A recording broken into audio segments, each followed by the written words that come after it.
ou à l'extérieur, Israël a recours à des moyens encore plus radicaux. Stéphane Amar. C'est le seul détective au monde qui ne vous lâche jamais d'une semelle, de jour comme de nuit. Votre téléphone portable. Pour traquer les porteurs du coronavirus, Israël vient d'enrôler le fameux Shin Bet, le service de renseignement antiterroriste. Il pourra exploiter les données de tous les téléphones en circulation dans le pays. Il sera possible de récolter des renseignements sur l'historique des déplacements d'un individu durant les 2 dernières semaines. Ces renseignements seront ensuite croisés avec ceux d'autres personnes qui ont été en contact physique avec lui.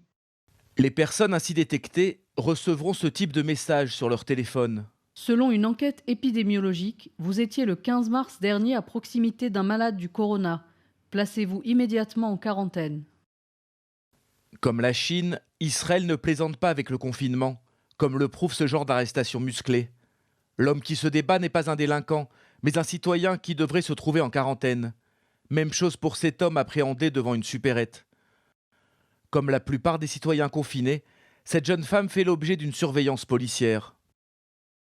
La police m'a appelé pour vérifier que j'étais à la maison en quarantaine et pour m'indiquer jusqu'à quand je devais rester confinée.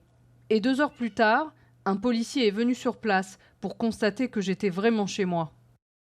Un recours devant la Cour suprême a été déposé contre cette surveillance radicale.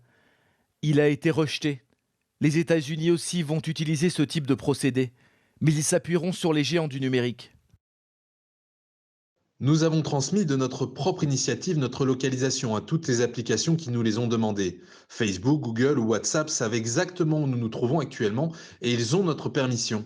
Ils savent que je suis sur l'avenue Rothschild et probablement tous mes déplacements depuis 2 mois. Fermé depuis 2 semaines aux citoyens étrangers, Israël compte plusieurs centaines de personnes infectées et une dizaine de malades en situation critique.